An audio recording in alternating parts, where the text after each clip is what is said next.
My mistress is pregnant, so I'm going to remarry. Please divorce me. I was completely expressionless at my husband's words. My husband was apologizing to me. What is he thinking? He's at an age where retirement is on the horizon. What's going on in his mind? I don't particularly mind divorcing. Our son, Michael, is independent and I have my own savings. But I just can't stand the thought of everything going his way. I have my pride too. The pride of someone who has kept the home for 30 years as a wife. Just watch, husband, I'll show you how serious I am. My name is Marcia, 53 years old. I've been working at a mid-sized company ever since I graduated from college. I took a few years off when Michael was born after marrying my husband, Nick, but aside from those few years, I've been working all my life. My husband is meek and not good at asserting himself, which is why he never climbed the corporate ladder. I, on the other hand, have become a manager, someone my colleagues rely on. Of course, there were those who envied my success. She's so bossy for a woman. She's been with the company so long, and thinks she owns the place. Really? I hear these words during breaks. I drink coffee without showing any reaction. At first, I was shocked. But I've gotten used to it. I haven't done anything wrong. That's why my subordinates believe in me and follow my lead. Instead of gossiping, they should be working harder. It was as I finished my coffee that I heard it. My wife's bossy at home too. My son's on her side, and I'm left out in the cold. That's tough. Recognizing the voice, I looked towards its source. From behind a potted plant's shadow, I saw. In the midst of a group speaking ill of me was my husband. And listening closely, it seemed like he was at the center of the trash talking.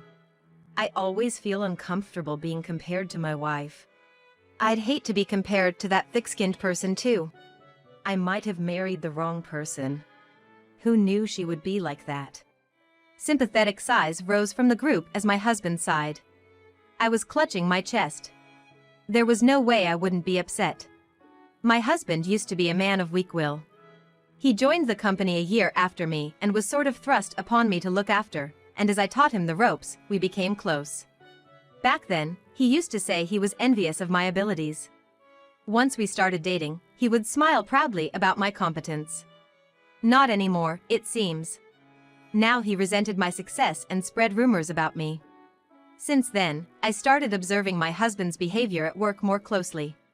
He was always someone who preferred to avoid making waves. I wonder how he is at home. Hey, Marcia. I'm thirsty. All right. My husband won't walk to the fridge himself. He'd rather have me fetch him a beer. I can't remember him ever helping with the chores. At home, he's more overbearing than other husbands. Maybe he's just more of a homebody than most. Could you rub my shoulders? I'm tired. Yeah. I'm tired too, and he's been more dedicated to spreading gossip about me than his work. But he seems to get tired all the same. How about some snacks? Didn't you just ask for a shoulder rub? What do you think I am capable of in 2 places at once? It'd be unbearable if there were more of you. He frowned. I was at a loss, but went to fetch some snacks anyway. If only he'd get them himself. In reality, he orders me around for everything. When I set out the snacks on the table, he prompts me to massage his shoulders again. I sighed deeply. My husband is not my ally. I'm reminded of that from time to time. Even when we go shopping on weekends, he hesitates in front of the produce section. He doesn't cook but stops at the sight of any sale sign. Which cabbage should we get? Well, the one you're holding in your right hand looks fresher. When I throw him a lifeline, he nods but rarely follows through with my advice. Let's look up how to pick a fresh cabbage on my smartphone. Really? Then what was my opinion for? He accepts information from his smartphone readily. Rather, he's always messing with it whenever he has a moment. Susan sure is funny. He often laughs out loud looking at his screen. Susan, the newbie? Yeah, the one I've been teaching. Got pretty attached to me. He boasts proudly. Sure enough, Susan frequently asks him for advice at work. Susan is a new employee and not very skilled. In a way, she resembles my husband in his younger days. You've become a mentor, I see. Well, I'm not as capable as you, but I've been at the company for a long time. I'm trying my best, and that's why Susan comes to me. My husband goes on a rant, his face turning red. I'm left speechless. He seems to take my words as criticism, although I had no intention of hurting him. Sorry. Maybe I was a bit harsh. Your words always sting. Seemingly emboldened by alcohol, he becomes bitterly verbose. Susan's kind, you know. She appreciates and encourages me more than anyone. Quite unlike you. You seem quite fond of Susan. I married the wrong person. He suddenly raised his voice. It was so loud it seemed to fill the room. I should have married Susan. That would have saved me from this misery. Susan's quite young, isn't she? My husband is already 55, nearing retirement age. Even if he were single, it's unlikely Susan would see him in a romantic light. That's what I thought. But then, my mistress is pregnant, so I'm gonna remarry. Please give me a divorce. I was stunned by his words. My husband was apologizing to me. The words mistress and the image of my timid husband oddly clashed in my mind. I was confused, but gradually the stark reality began to sink in. Who? It's Susan. We became close after she confided in me. Susan's pregnant? Yes. My husband nodded. I just shook my head in disbelief. Please, I don't want Susan to think of me as an irresponsible man. You're plenty irresponsible to me, though. You're capable at work, and you could always go to Michael's place. But Susan only has me. My husband pleaded. I pondered for a moment. I didn't particularly mind divorcing. But I didn't like the idea of everything going his way. After being smeared by my husband, my reputation at work had taken a hit. Aside from my immediate team, it seems most people enjoyed spreading rumors about me. Now, I would be labeled as the middle-aged woman who was dumped by her husband for a younger employee. That was unbearable. I had made up my mind. After a deep sigh, I said, "All right, goodbye then. Marcia!" But let me make one thing clear. You'll probably be fired from the company. What? He cried out in astonishment. You're trying to scare me into staying married? That's not it. I won't do anything, I swear. But I can see it happening. That's a lie. You just don't want to divorce me. But it's too late. Marrying you was a mistake. I need someone who's kind and supportive, like Susan. He said it almost like a moan. When I signed the prepared divorce papers, my now ex-husband told me to pack my things. You're kicking me out? Yes. From today, this house will belong to Susan and me. There's no place for you here. I paid for most of the house. But I had no choice. I gathered my belongings and headed for the door. There was no one to see me off. I was alone on the night streets, wondering what to do next. For the time being, I moved to the park. Sitting on a swing, I killed time before calling my son, Michael. Michael was at a loss for words for a while. What's Dad thinking? Divorcing now, of all times? It's okay. We weren't that close as a couple anyway. Could you come pick me up? I have nowhere to stay. Understood. I'll be right there. The call ended. True to his word, Michael arrived soon after. He emerged from his black car. Michael somewhat resembled his father in looks. But their personalities were completely opposite. Michael invited me into the passenger seat. While driving to his house, he still had a grim look on his face. Dad's really selfish. I'm so disappointed to say he's my father. Don't say that, I said with a wry smile. My patience for my ex-husband had worn thin. But it was a marriage born out of love at one point.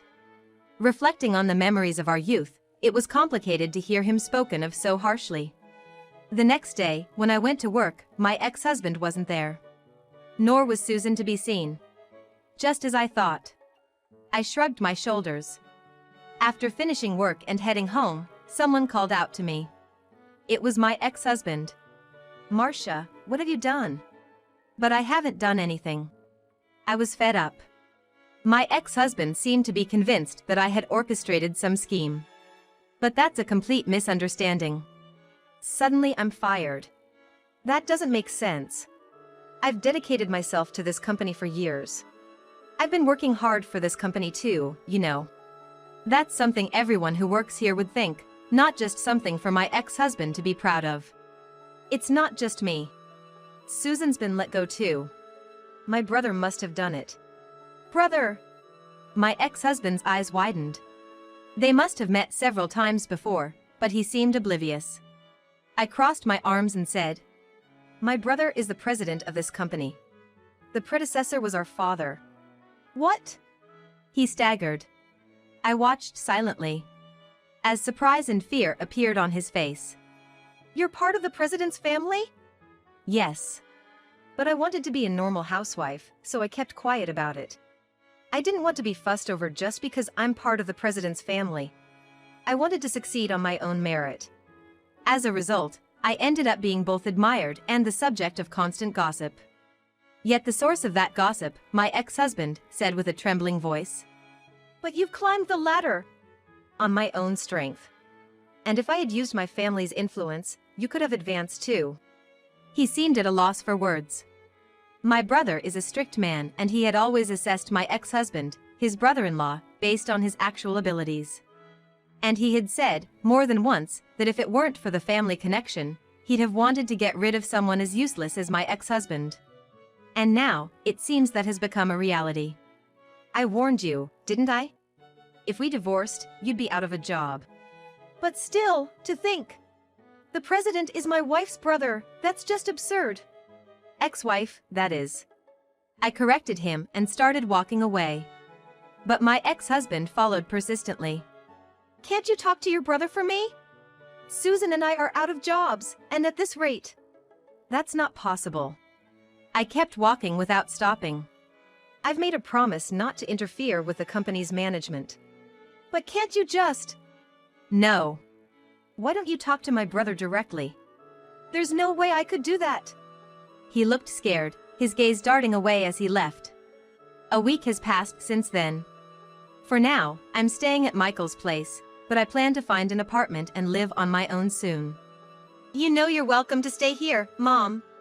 That won't do. It wouldn't be fair to your wife. I shook my head. Michael is married, and his wife has just had a baby. I can't impose on them for long. Right after I left Michael's house, my smartphone rang. It was my ex-husband. Again. I frowned. It had been like this all morning. He had been calling me non-stop. The call count, 39 times. Finally, worn down, I answered. My ex-husband's voice was almost frantic. On the verge of tears. Marcia, you have to help me. I can't find a job. That's not my problem. But it is. Your brother seems to have spoken to other company bigwigs about Susan and me, and now I'm turned away everywhere I go. His voice was trembling. His breathing ragged. There's nothing I can say. I had no other words to offer. My brother must be really upset about this whole thing to go that far.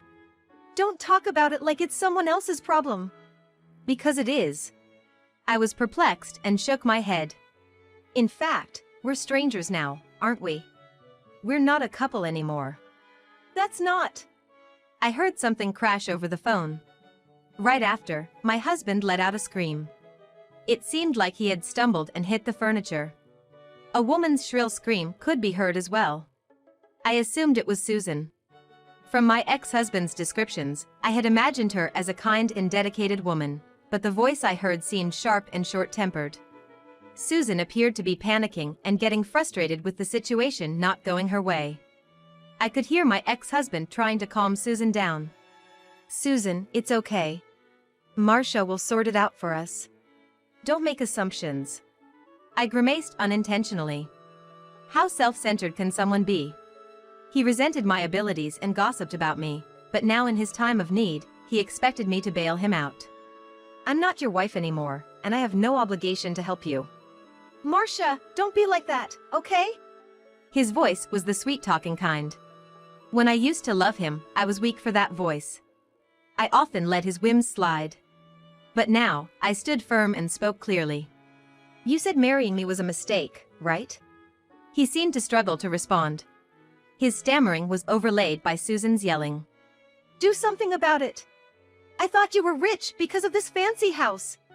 You came after me for my money? Obviously. What else would there be? Susan snapped back sharply.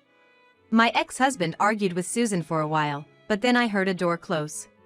Susan seemed to have left the room. My ex-husband spoke over the phone. His voice now completely tearful. I was wrong. It wasn't a mistake marrying you. The mistake was leaving you. Well, that's how it is. I feel relieved that we split up. And with that, I hung up the call. At work, the ghost calls from my ex-husband continued, but I didn't respond. He said Susan had left. He looked like a different person in just 1 month, haggard and unkempt. His clothes were dirty, and he seemed not to have changed them for days. Maybe he hadn't even bathed. And now I have to pay child support with no job. You should, it's your child after all. My ex-husband was standing with his arms crossed at Michael's house entrance. This is my son's house. You betrayed us once, and you still have the nerve to show up. I came to talk to my son. You're no help at all. No matter how feeble he looked, his spiteful nature was intact. And then my ex-husband called out over my shoulder to Michael. Hey, Michael, it's me, your dad. I need to talk to you. Hey, keep it down. I was shocked by his loud voice, not caring about being a neighborhood nuisance. Sure enough, neighbors peered out their windows, wondering what was going on. Dad, cut it out. Michael came to the door. I tried to stop him, but he was visibly upset. I've got something to say to Dad, too. This is perfect. Saying so, he faced his father. My clueless ex-husband's expression brightened. Michael. What is it, Dad? Michael stood protectively between me and my ex-husband. You're going to have a new sister or brother soon. Huh? Michael's reaction was totally reasonable. The idea of having a sibling as old as his own child was just bizarre. But my ex-husband, oblivious to this, went on. I need money for the baby to be born safely, but I'm out of work right now, see? Could you lend me some? I'll pay you back, of course. Get real. Michael dismissed him outright. My ex-husband recoiled a few steps. Michael continued in a stern voice and expression. Dad, please don't disappoint me any further. I don't want a brother or sister, and even if one is made, I won't acknowledge them. Isn't it just a child you made with your mistress? They have nothing to do with us, our family. Don't say things like that. I was wrong, I admit it. But the child isn't to blame, right? Just go home. I couldn't help but raise my voice. How much longer do I have to listen to his selfish claims? I can't let Michael be troubled by this. You have no relationship with us anymore. Please, just leave, Nick. I said it in a businesslike tone. There couldn't be a clearer rejection. My ex-husband groaned and held his head. This isn't how it was supposed to be. He continued to visit the house reluctantly. In the end, we consulted with the police about my ex-husband. The officers responded promptly, and my ex-husband was finally recognized as a stalker. He was now barred from approaching his former family in any capacity. It's a lie, right? I can't get in touch with Susan, and I don't know what to do next. With the source of the gossip gone, the whispers about me also began to fade. I plan to become someone about whom no bad word can be heard. By the way, Marcia. What? One day, I was called into the president's office. My brother, sitting in the chair, looked a bit troubled. I don't have a son to take over for me. I had thought of your husband for the role, but with him, that's not going to work. And we're divorced now, too. I shrugged my shoulders. My brother leaned forward slightly, looking me in the eye. How about it? Marcia, would you consider taking over after me? Me? I was flustered. Certainly, there was an age difference between my brother and me. I was in my 50s, but my brother was nearing 70. But I've promised not to interfere with company management. Yes, until today you've kept that promise well. I trust your integrity, and that's why I want to entrust the future to you. Please let me think about it, I asked. He said he wouldn't force me, which I appreciated. I left the president's office. Meanwhile, I continued looking for an apartment. But in the end, I decided to continue living with Michael and his wife. It was Michael's wife who offered this. I really appreciate having you at home. Really? I was surprised by her unexpected words. Michael's wife continued gently, as if explaining. By myself, I just can't keep up with the childcare and household chores, and your help has been a lifesaver. Exactly. Michael joined the conversation. I help out when I'm home, but I just can't match the years of experience you have, Mom. You know exactly what to do around the house. Michael, you too. I was overwhelmed with happiness. Living with my son and his wife was also a source of comfort for me.